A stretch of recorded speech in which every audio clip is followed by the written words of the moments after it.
Welcome to Geocache Adventures with me, Shadow Dragon 1, where I explore the world of geocaching. If you enjoy the show, please consider leaving a review wherever you listen to podcasts or on the Geocache Adventures Facebook page. You can also follow Geo Adventures on Buy Me a Coffee for a behind-the-scenes look on every episode. That's one word, GEO Adventures. It's free to follow, or you can become a member and unlock exclusive posts and information. Your memberships go a long way for helping support the podcast and are greatly appreciated. Hi, everybody. It's Amy, Shadow Dragon 1 here, and with me today is fellow geocacher Steve, the creator of the Travel Bugs Band. Thank you so much for joining me today. Oh, thank you, Amy. Thanks for having me on. So I like to start out asking my guests, what is your caching name? My caching, well, I've had two in my history. The first was, as a family, we cached as The Weeks when my kids were younger. But the cache name that I use now, which is for the Travel Bugs, is _travel_bugs. So the Travel Bugs. So what are your current stats?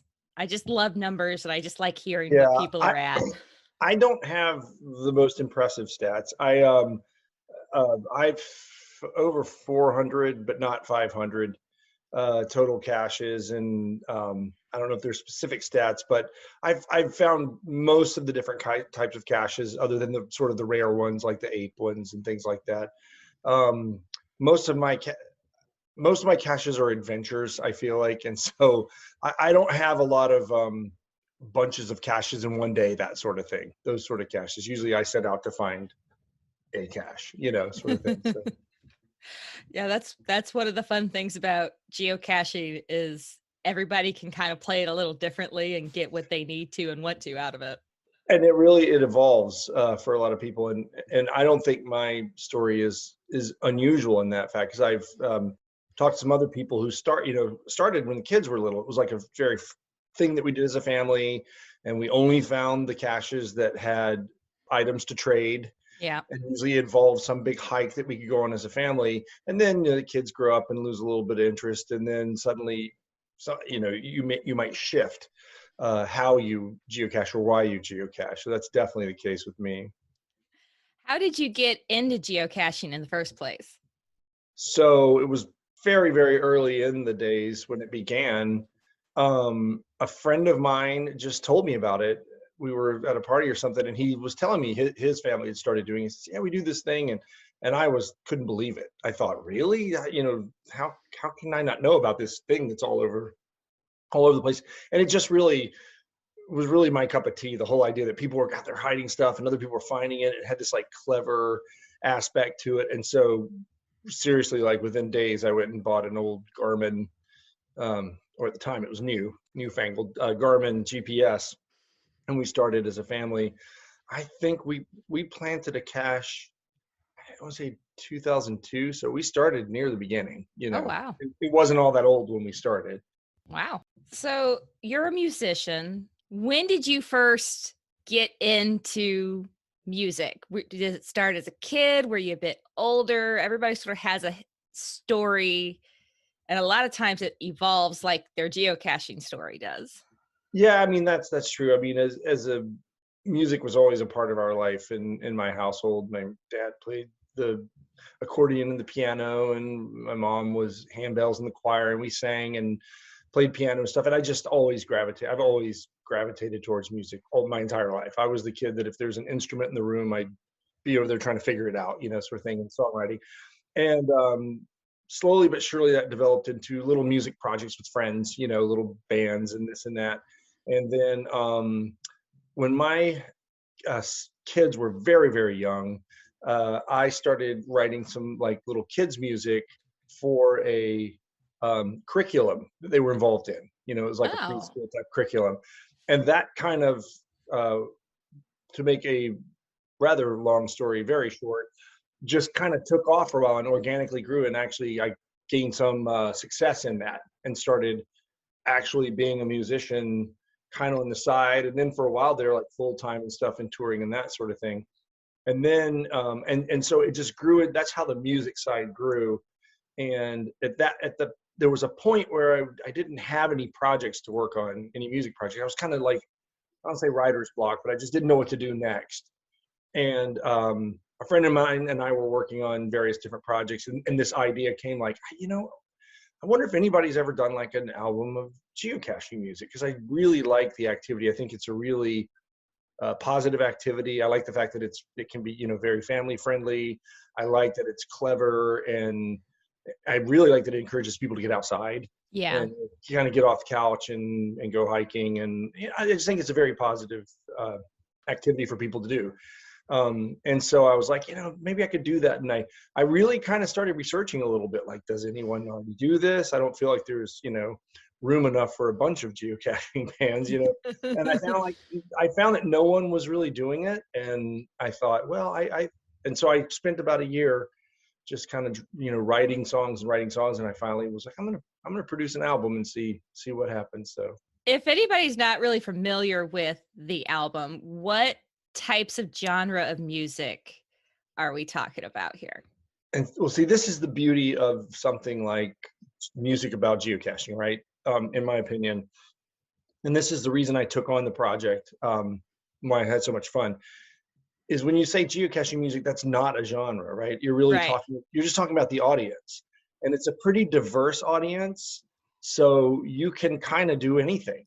And it really freed me to say, you could do, and the album that I produced is that, every song is almost there's a country song, there's a techno song, there's a sort of punk song, there's, a little bit of bluegrass on there, and rock and blues. I could kind of mix it up, because really I was shooting for a group of people that I thought I knew. Like, I kind of know I think I know what makes these people tick, but I was just meeting them. Before all of this, geocaching was a pretty solitary endeavor for me. I'd go out and find but I never really ran into anyone geocaching. Yeah. You're always kind of by yourself. And so when you say what genre it is, that was one of the beauties of making that project, was I could do anything. It's like, if I want to do a reggae song, I can do a reggae song. No, it fits, right? As long as it's about geocaching. It does. And I purchased the album. I personally love the album, and I love how, like geocaching, there's so many, it's so different. Everything is different. There's different types of music, like you said. There's something for everybody on it. And it really, that mix, I feel like it really reflects the game itself. I agree. How you did that. Yeah. That is, I agree that geocaching is diverse like that. Now that I've really kind of gotten out there through this project and met a lot of people and gone to events and things like that, you start to realize that there's all sorts of people approach it very differently. There's still people that are like, it's sort of a solitary thing, or it's a family thing. And you get some people that are real. There are people that are very, very specific. Like, they're really into like puzzle caches. Like, they're so into, like, they're very, very passionate about that one thing. And then other people are more about like sort of speed statistics, like or they're working on a streak, or they're trying to hit some number. And even within the numbers, you say you're a numbers person. Even within the stats, there's people that focus on very specific stats. Oh yeah. Like, I was talking to someone the other day who, like, their thing is like, I'm trying to get my average difficulty up. So they're picking harder and harder caches because they're trying to get their average up. That's the number they're looking at, Yeah. So it's interesting. It lets you do whatever you want to do. It really is. It really is. And what I love about the numbers is, I'm not so much about getting the numbers, but I just love the statistical stuff. I love being I'm an engineer by trade, so it feeds in to that engineer nerdiness. It's like, ooh, charts and graphs. I love this. Exactly, yeah. Ooh, I made that square go green. Yes. Okay, so the Travel Bugs band, when we look at the website, it's very interesting because there's 7 travel bugs, but you are the entire band, as I came to find out by you. So that's always sort of the dirty little secret that people find, because I often get contacted about having the band perform or something like that. When I set out to do the project, it was sort of twofold. One is, I didn't want to confuse people that were already fans of the family music that I was doing. And so I thought, if I put out this thing just under my own name, someone might who's not a geocacher might buy this album and go, what is, and get confused. So I Yeah. was like, okay, I want to have a different moniker. And then I thought, wouldn't it be fun if I really just wanted to have fun with it. So I thought, wouldn't it be fun if I just created this band? And the reason there's 7 is there's one from each continent. And so I picked an animal from each continent and bought a physical little, hard plastic statue of each animal, and actually released travel bugs into the wild, real travel bugs. And I gave each travel bug a mission of getting to its home continent. And at one point, I had 5 of the 7 on their home continents. Oh, wow. So like I gave them a mission saying this, the puffin, his goal is to get to Europe. The lemur, the goal is to get to Africa. And at one point, 5 of the 7 were on there. And so then I just, kind of jumped the shark on it. I wrote backstories. I think it's on the webpage.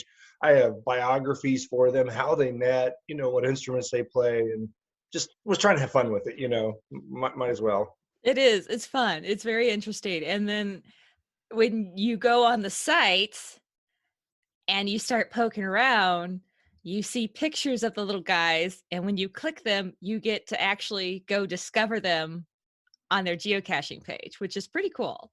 Yeah, that was an idea I had because eventually all but one of the real travel bugs kind of disappeared. The only one that is still traveling around there is the lemur, who went to Africa and then went to Europe, and every once in a while someone moves it. It still is out there in circulation. And in fact, it showed up at a gig I played in England. Oh, Like really? the travel bug, someone brought it over and said, "Here's your travel bug. It's come back home." So that was very fun. So I was kind of sad that I had put all this the backstory and done all this stuff, and they were gone. Like no one will Yeah. ever. So I was like, I'm gonna make them virtual, but I was like, I want people to have to kind of work for it a little bit. I want them to earn discovering it. So I did. I hid them all throughout my website. I thought this will actually be a good way to get people to poke around too, right? It is. It is. I've been poking around quite a bit myself. I'm still trying to find 2 of them. So, Seriously? Oh yeah, they're yes, all there. seriously. I I just promise you. haven't clicked on the right pages yet. And I Yeah. keep thinking, well, maybe I haven't gone here. I'm like, no, I've been on this page like 3 times. I haven't seen it yet, Good. but I'm going to find it. I'm determined.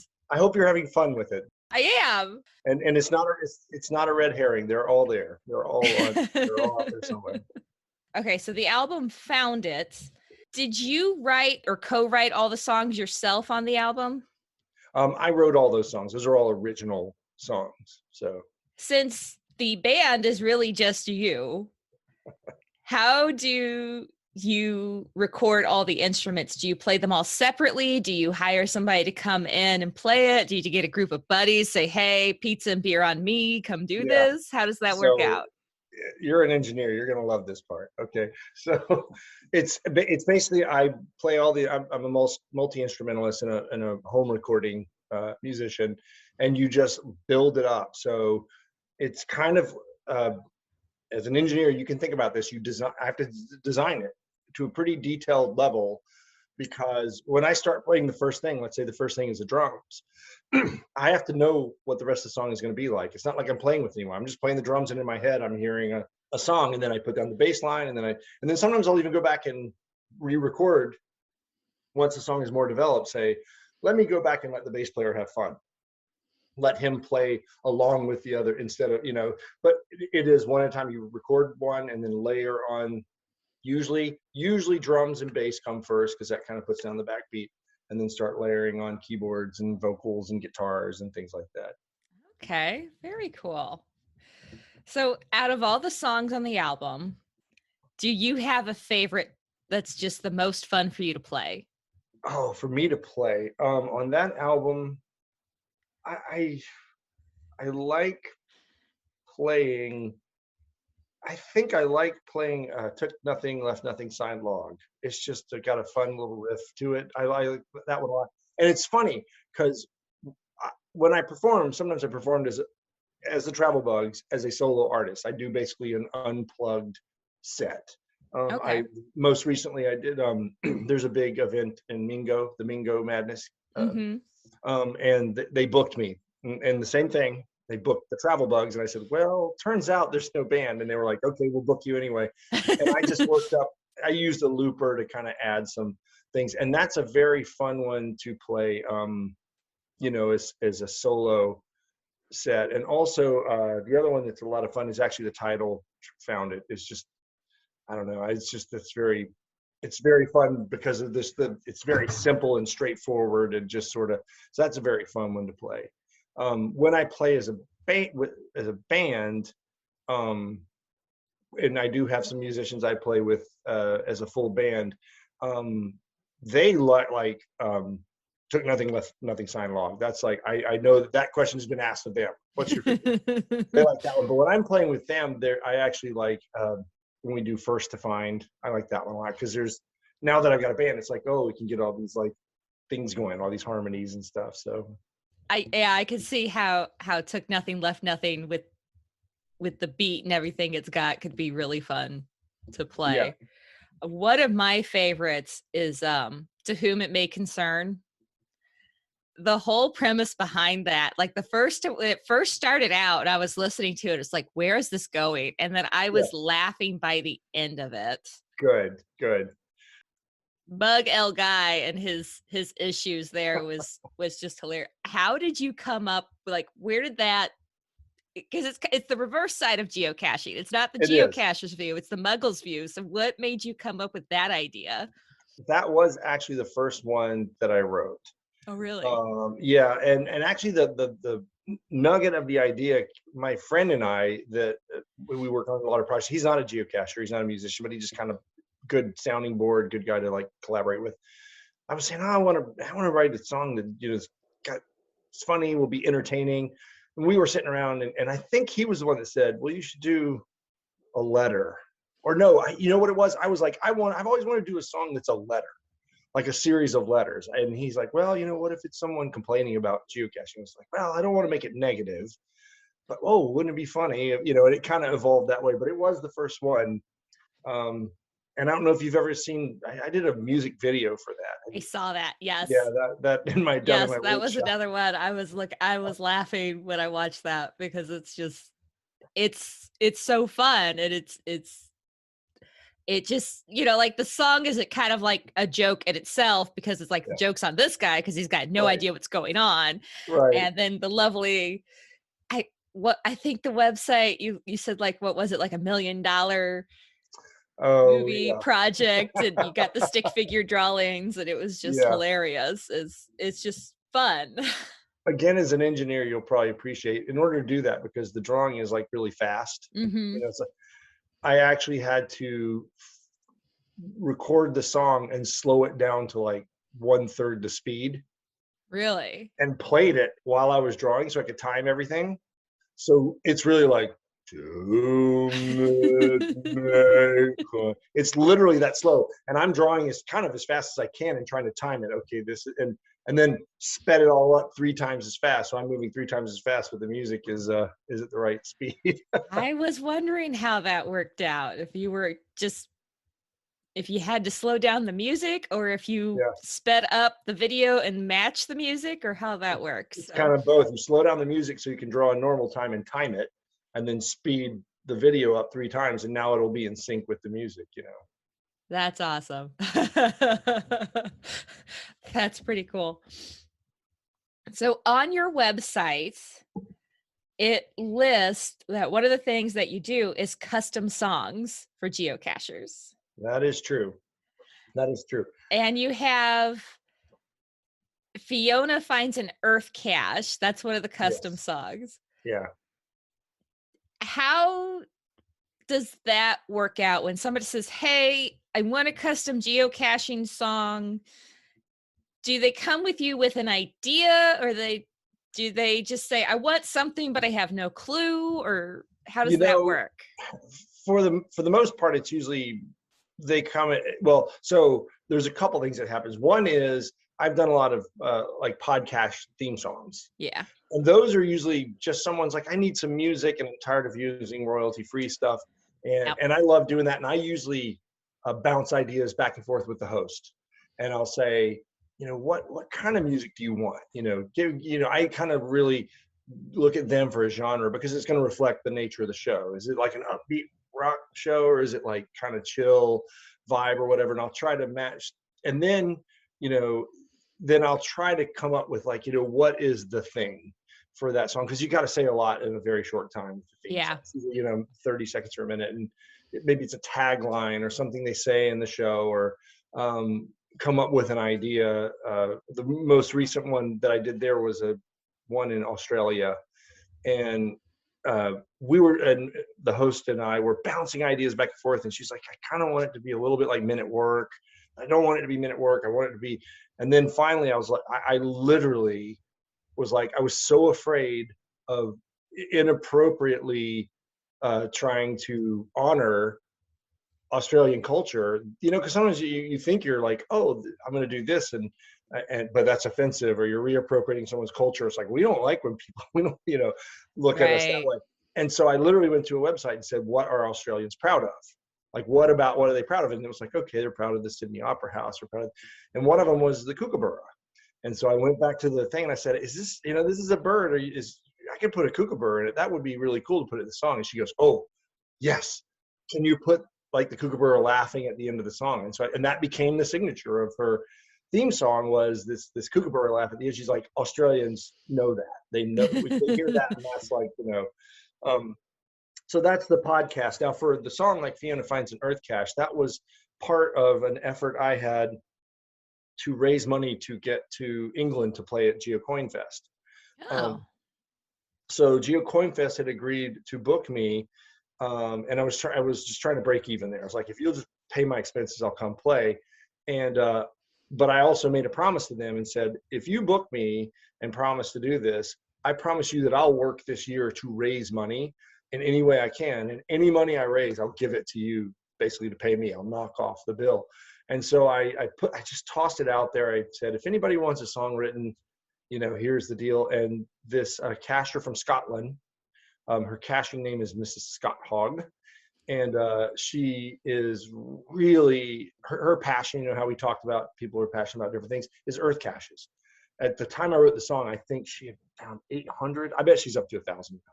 And Wow. she's very adventuresome. She's climbed Kilimanjaro to find a cache. She's goes, sea cave diving and rappelling down cliffs and glaciers. I mean, she's just very, very adventuresome.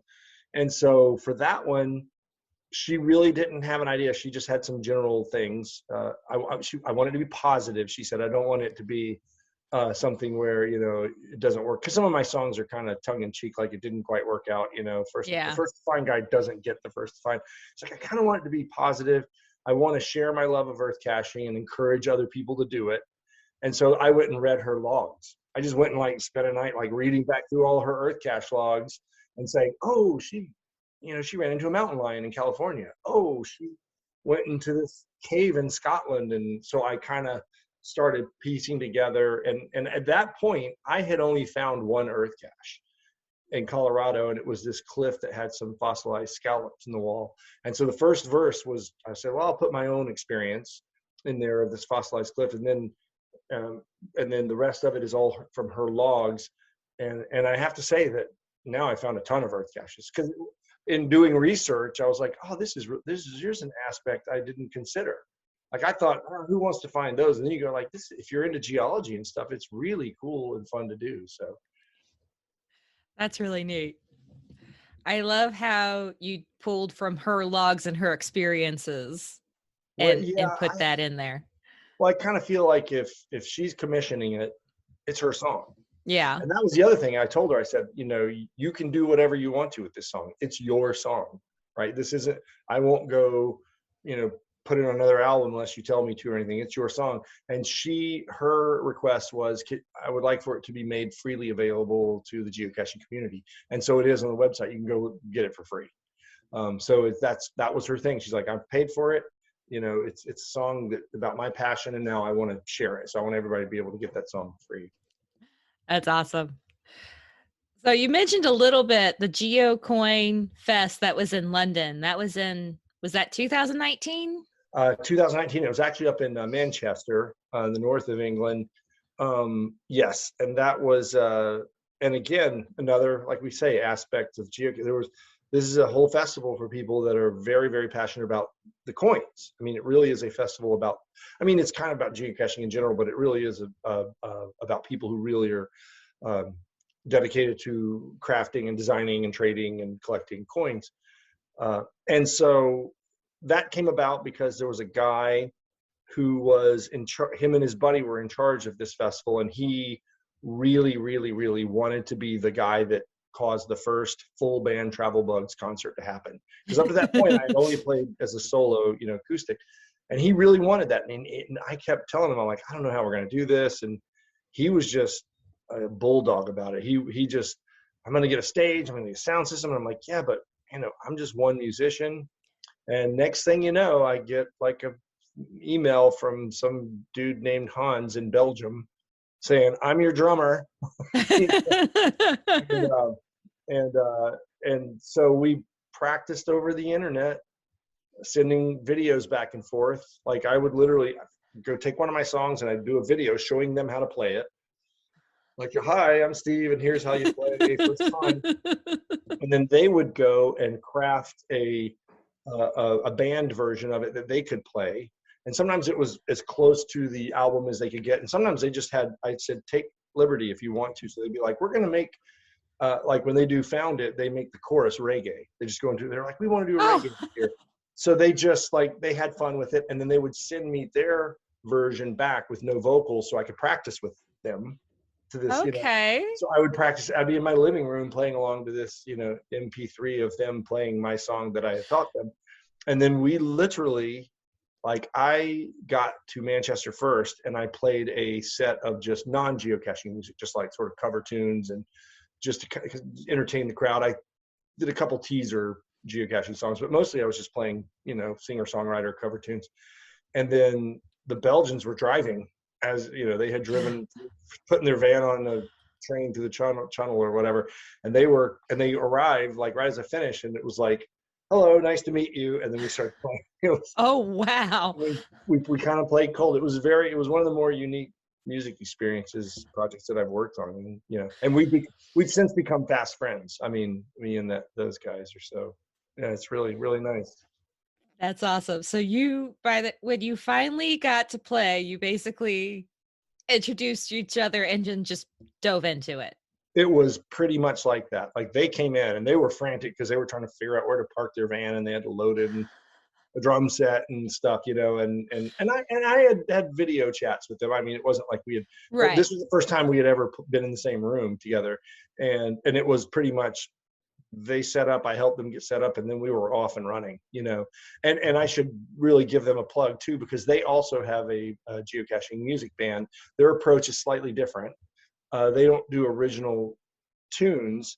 What they do is they do parodies of popular music where they change the lyrics to be about geocaching. Oh, So they'll that's take, fun.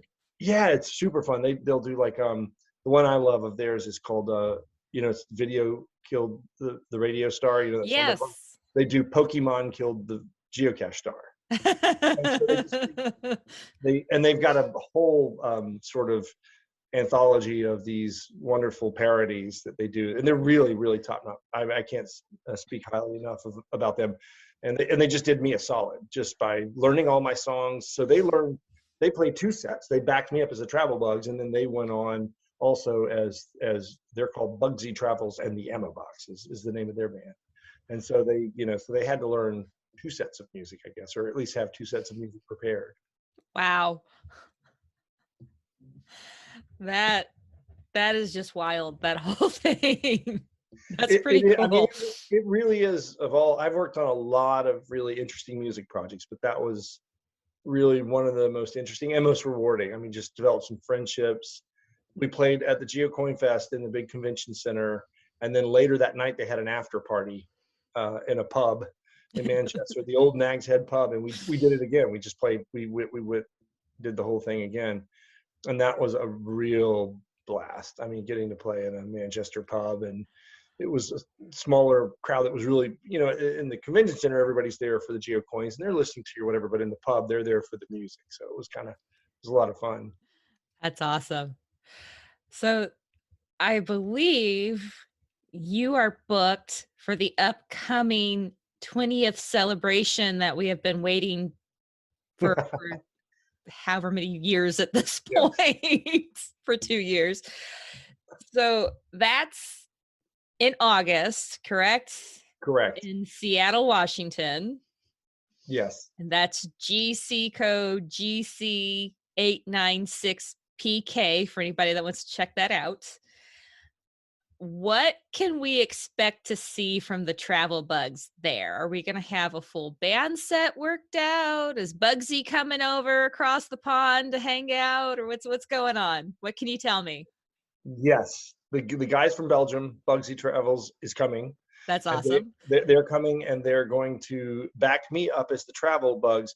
One of their band members couldn't come, and so kind of to thank them for supporting me last time, I'm going to sit in and be an ammo box for their set. So they're going to,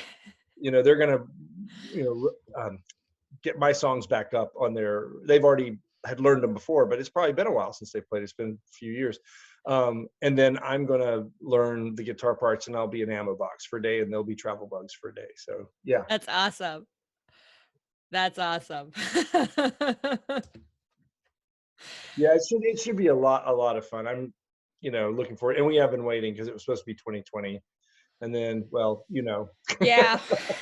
Lovely COVID came and yeah, and then they delayed it, and they delayed it again, and they're very excited because for them, they've never played in the States, and I oh. think a couple of them may have never even been to the States. So this is a really exciting thing for them, and I'm excited for them, and to get to see them again, and to play. It's rare that I get to do these geocaching gigs, so super exciting to have that. That's pretty awesome. That's pretty awesome. So, speaking of gigs, your website says that you can be booked as solo, band, or virtual. Yes. So, pretty clear on how solo works. That's just Yes. you.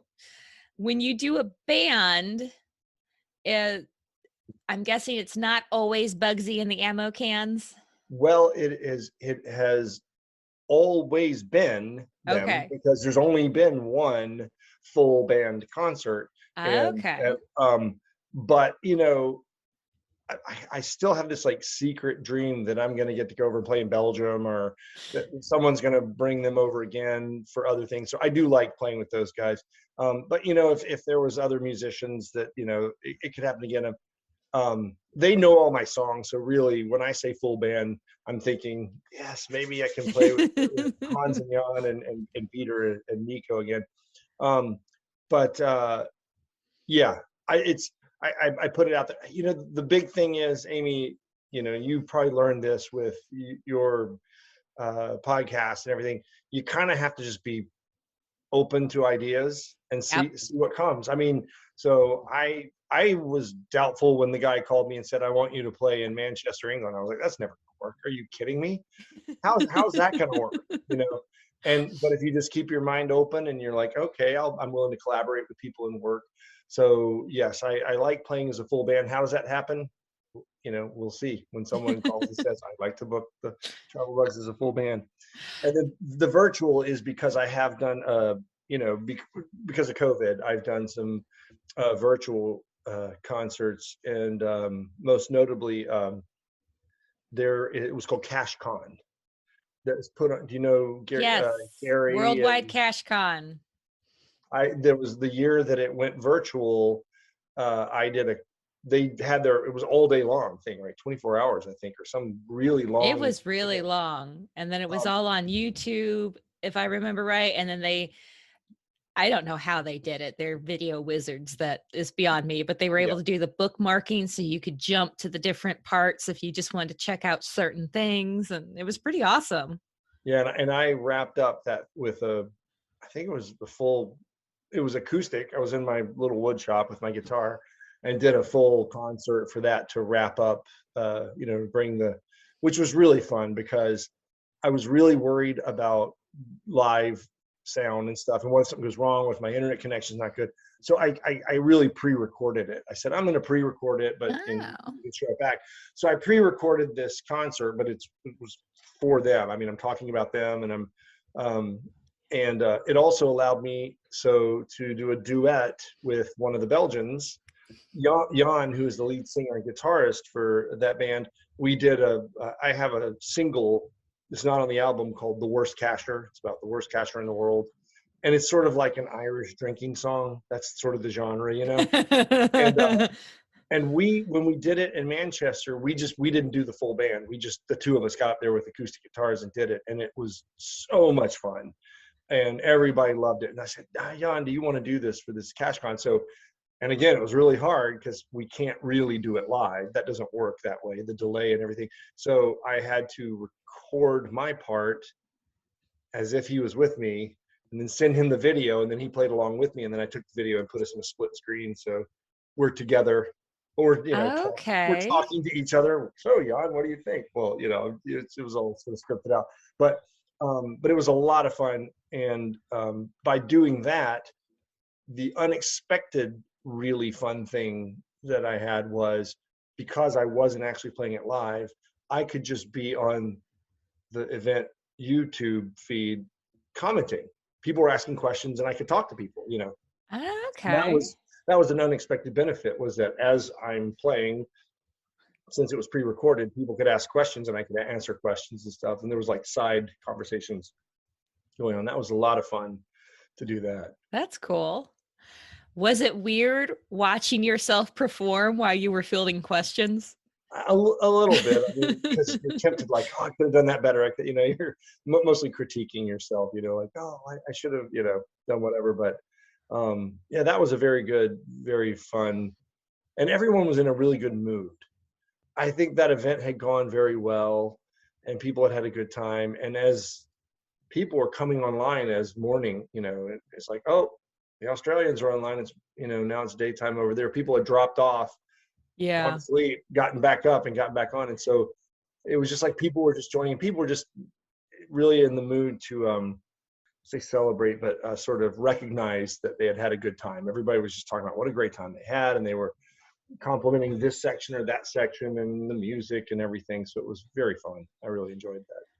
Yeah, it was everything I heard. I didn't watch so much of it live, but I watched a lot of the YouTube with the bookends, and everything is just all the comments I saw, everybody that I've heard talk about it was just all positive. The event itself was very positive, and it was definitely during a time when we all needed that for sure. Yeah, no kidding. Yeah, you're right. And again, that gets back to like kind of one of the things I like about geocaching is most everything I deal with in geocaching is positive. I mean, that's a nice, I don't know. It seems like I'm not naive. I'm not trying to, give a, advertisement for geocaching, but, I've dealt with a lot of people in events and interviewing on podcasts, and everybody, I mean, you're doing this podcast because you're passionate about it and you're happy. You wouldn't do it if you weren't. And so there's always a positive energy behind whatever's happening, Yeah. because if you weren't enjoying it, you would stop, Yeah. So I feel like the only reason it happens is because everybody's enjoying doing it, and you can feel that. Yeah. And if you're not enjoying it, then you need to take a step back and Right. rethink things. And so, is there new songs and new album in the work for the Travel Bugs? There are. What I've been doing is, because it's kind of hard sometimes to prioritize geocaching music as a working musician. There's always something that takes precedent. Like, okay, Right. I need to work on this because. But as I do write songs and record them, the thought is that someday when I have enough of them complete, I'll compile them again into another CD. But there's, Fiona Finds an Earth Cache. There's The Worst Cacher. I am currently working on one that will have a guitar solo from one of the Bugsy guys. Again, I'm always looking for ways to collaborate with them. Called 100 Caches in a Day. It's going to be this just speed thing, just rattling about someone who's trying to get 100 caches in 24 hours. I have a feeling that's going to be a very upbeat Yes. tune, won't it? Yeah. It's going to be very fast tempo and upbeat, and then working on a song called "It's Mega," about a mega event, about that. In that one, I'm trying to capture the feeling that event organizers must have when they kick off an event and Okay. they know at the moment it goes mega. That's got to be like a good feeling. Like we got 1,000 people. That's a big deal, you know. Yeah. And I'm trying to capture that in a song, like that moment when you're like, oh, it's mega. We just went mega. And I have two other songs I haven't started. Again, it's hard to make priorities of them, but I have a Right. idea for a song. I married a muggle. A lot of us could relate to that one. Yeah, Yeah. yeah. So I thought that would be kind of a fun one. So, and That would be. I always like try to keep my ear to the ground. Like, what do people want to hear? I'm really trying to write for a community of people. Not, I'm not driving it. Sometimes I'm like, well, I want to write the songs that you want to hear, sort of thing. So Right. sometimes when I geocache, there's a little bit of research in there. Sometimes I'll be like, I'm not really into whatever kind of caches, but I'm going to go do that because I want to know what that's like, and because that's part of the ecosystem, and I want to make sure it's represented. There might be people out there really into that. They might want to hear that in a song or something. So what's the deal over there? Why? And like I say that, I have done a lot of earth caches because I went and researched earth caches for a song, and now I'm like, I've found quite a few of them now, because I'm kind of into them. So, Do you have a favorite cache type? ooh, I like, I really, really like when someone puts creativity into like the container Yeah. and makes it camel. Like I love when you're looking right at it, and you can't see it. And I don't mean because it's tiny or something. I mean because it looks like a lamp or something. I mean, Because it just blends in with everything. because I know they put effort. I know that the cache owner put effort and thought and creativity into it, Yeah. and when you see it, you're like, I can't believe. My favorite is, and this has happened to me a couple times, when I'm touching it and don't even know it. Really? When your hand is on it and you're like, you didn't even realize it was a cache. It is so well blended in with its environment that you don't realize you've touched it like 3 times and you don't know that's the cache. I just think that is one of my favorite types. I do like puzzle caches, but very specifically the ones where you can put on your thinking cap, roll up your sleeve, sharpen your pencil, and solve them. I love the Hmm.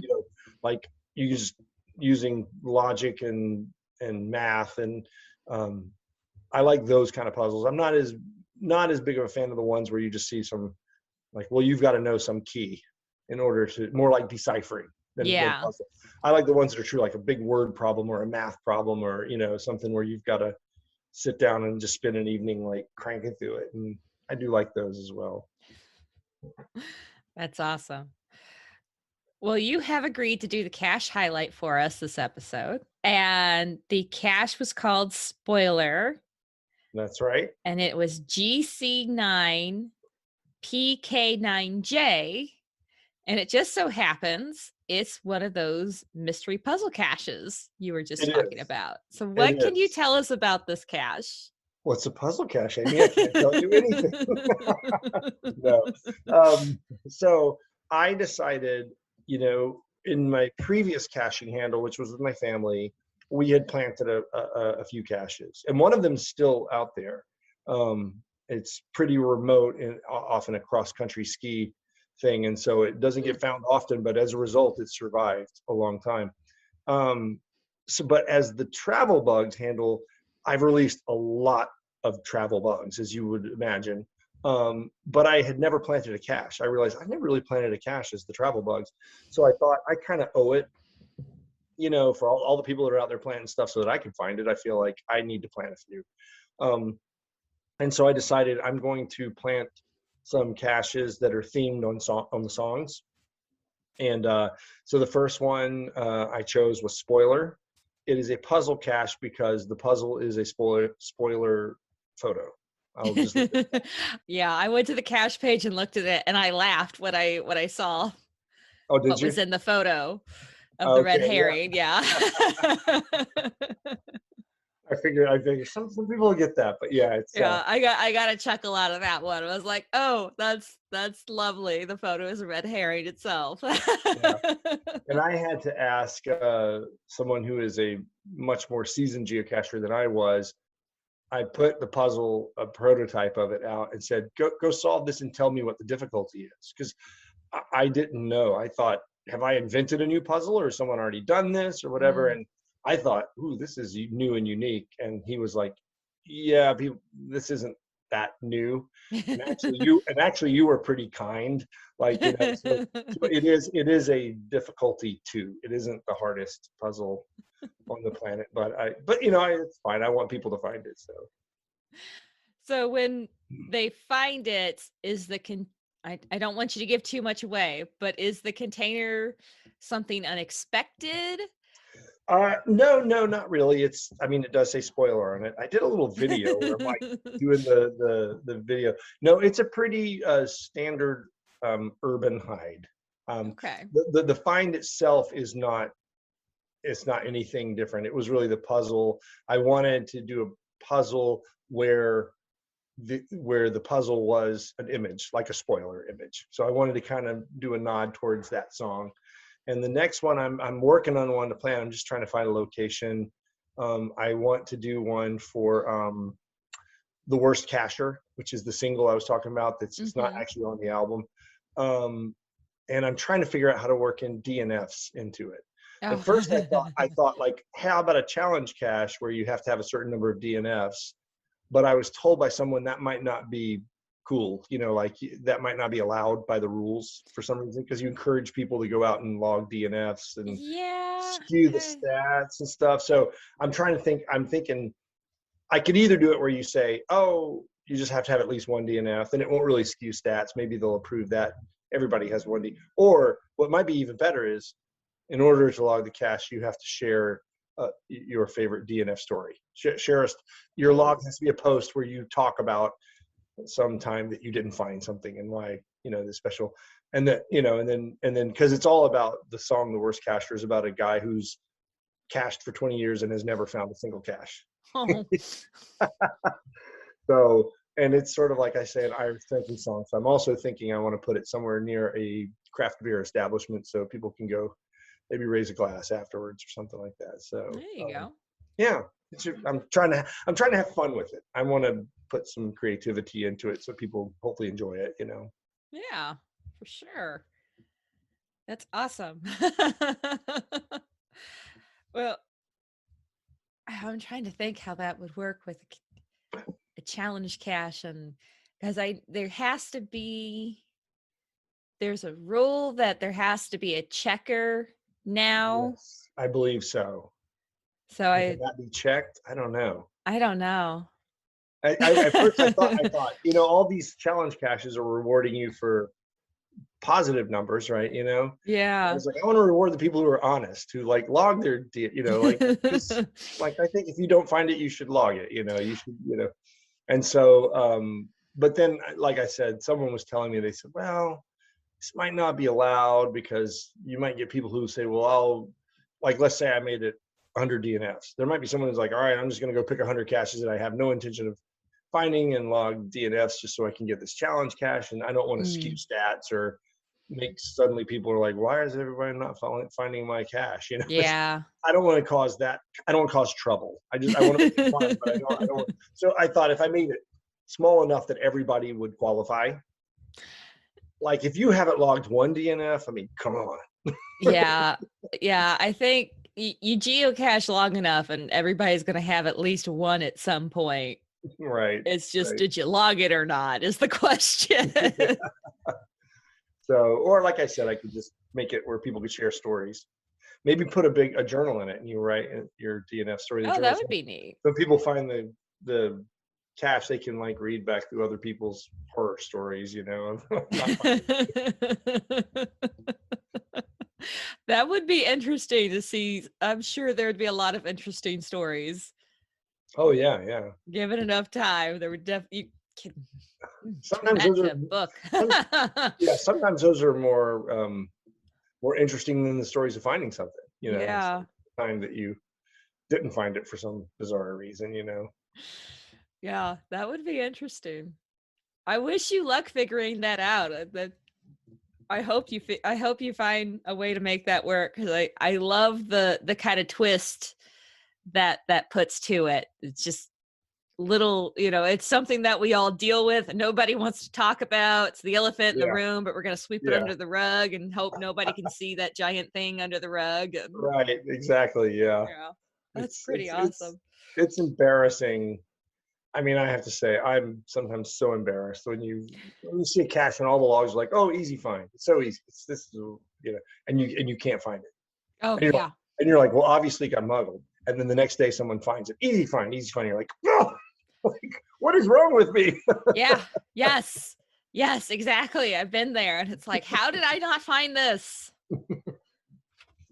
What do you mean it was right there? I searched that spot 10 times. I I spent know. 20 minutes searching that spot. It was not there, I swear. Yeah, I know exactly. And then you walk up to the one that's supposed to be a difficulty 5 and like, "Oh, it's right Yeah. there." Like you just see it. Yeah.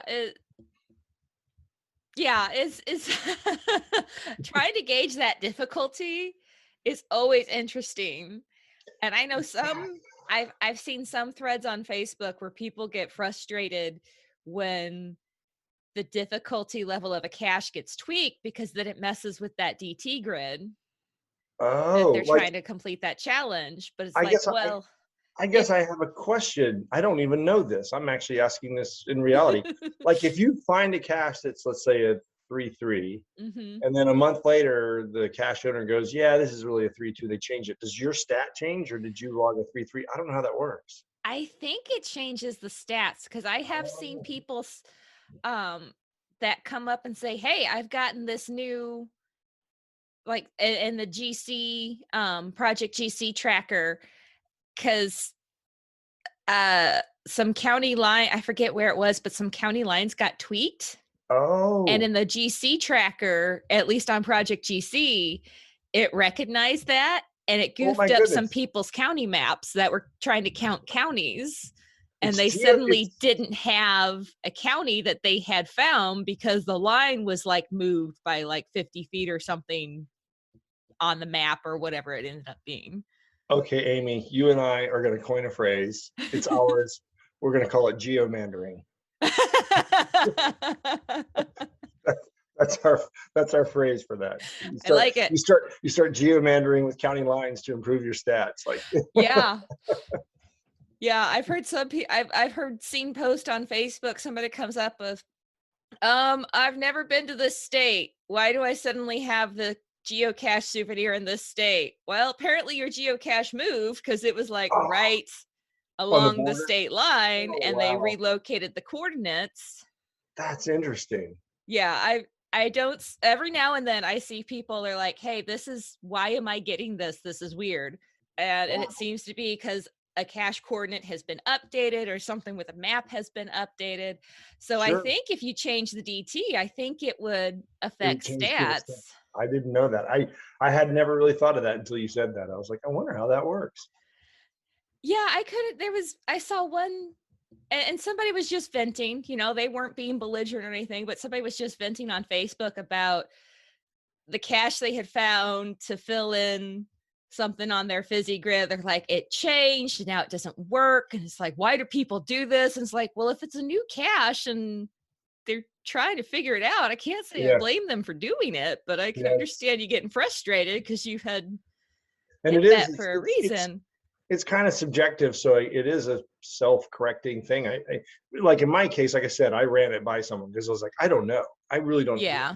Maybe I've created a puzzle that's so hard people are going to hate me, or maybe it's easy. I just really didn't know, and so I asked someone who'd seen a lot of caches, and then get a little bit of level setting there. But yeah, if you don't know, especially if you have found 8,000 caches, 10,000 caches, whatever, certain things are just easy that someone who's found 100 caches is saying that was really really hard. I mean, Yeah. honestly, the honest truth is the very first time I ran into a lamppost cache, I didn't find it because I didn't understand. Yeah. I did that, and now that, and I'm like, how can they be calling this a 1 or whatever, or Yeah. 1.5? And I'm like, and I've looked everywhere. I did not understand that you could lift up the skirt, and see the and so the first time you see anything, it's hard, and then you're like, okay, that's in my bag of tricks now. Yeah. Yeah. We hit one last year we'd just been driving. It's like, we got to stop here, do whatever. Oh, there's a cache here in the parking lot. Let me grab it. And it was, LPC. It's like at a shopping center, and I'm looking at the logs, and it's so mixed on found it, didn't find it, found it, real easy. We took an hour to figure this out. It was like, oh, this must be a hot spot for new cachers, because it is so mixed Right. on it. And I just walked up and lifted it up, grabbed it, signed it, all Right. good. But it's like, it reminded me of like, yeah, if you haven't done it before, it is not an easy one to figure out. And it's an epiphany when you do. You're like, oh, it is. oh. It really is. It's like, am I allowed to do this? Like, I know. this rattles. Can I do this? Like, am I going to get in trouble for lifting this thing up? You're like, oh, this changes everything. Yeah. I have to start looking everywhere. It really does. It's like when you learn things about geocaching, it's just like sometimes that light bulb goes off and it's like, oh, okay, now this makes sense. Yeah, exactly. I'm on the secret now, Yeah, like when you see somebody say something about, it's in the geocacher's favorite tree. Well, you've been around long enough, that's a pine tree or some kind of evergreen tree. Yeah, exactly. If you're new to it, you're going, what? How do I know what their favorite tree is? Yeah, how do I know? Like, what's a geocache? Like, what kind of riddle is this? Like, how do I know what their favorite tree is? Why is this a hint? Oh, man. Yeah, it's interesting, the stuff you learn, and then you kind of take for granted after you've been in it for a while, and then you're like, oh, yeah, you know what? For someone I had to learn that too. Oh, yeah. Yeah, no, absolutely. And like I say, I'm still in the hundreds, right? So there's still a lot I don't know. Things that I'm like, okay, well, obviously I'm not in on. There's a few secrets I'm not in on yet. Yeah, I'm under 300, so I'm with you there still. I think I got like I don't know, 250 something or whatever. It's like, there's a lot for me to learn. Yeah, it is. But it's also fun too, because it is that moment of epiphany, and then you're like, oh, wow, that's so cool. Yeah, it is. It is. And then, with like the DT level, it's like one of those things of when the description says easy find. Well, of course it's easy. You hit it. You know where it is. It better be easy for you to go find it. It's your cache. Yeah, exactly. There's always that perspective, and it makes it hard to set the difficulty level when it's like, oh yeah, this should be a 2. Well, you place the cache there, so exactly. Yeah, and it really is relative to your caching experience and stuff. And again, there's people that have found, I don't even know what the highest number is, but probably I know there's tens of thousands people that found tens of thousands. There might be hundreds of thousands, I don't know, but I mean, that's kind of like I've seen it all, almost. Like it probably takes a lot to like get that person like to have to look for a while. Yeah, if you've got tens of thousands of caches, you probably got to get it pretty quickly for the most part. You've seen quite a bit, but it is interesting what will eventually stump you. Absolutely. Well, Steve, thank you so much for coming on the podcast and talking with me today about your band and your music. And thank you so much. It's been very entertaining. I can't wait for the next album to come out. Yeah. Thank you, Amy. Thanks for having me on. I really, really enjoyed being on and hearing about your experiences. And wonderful. Thank you. Thank you for listening to Geocache Adventures. I hope you enjoyed this episode. Have you heard of FTF Magazine? It's the magazine for geocachers, filled with articles and snippets sent in by geocachers just like you. I'm a subscriber myself, and I love it. Check them out today at ftfgeo.com and tell them Shadow Dragon 1 sent you. Would you like to be a guest on a show or have a topic you'd like to hear covered? Reach out and let me know. Just go to the geocacheadventures.org website and click on the contact page to reach out.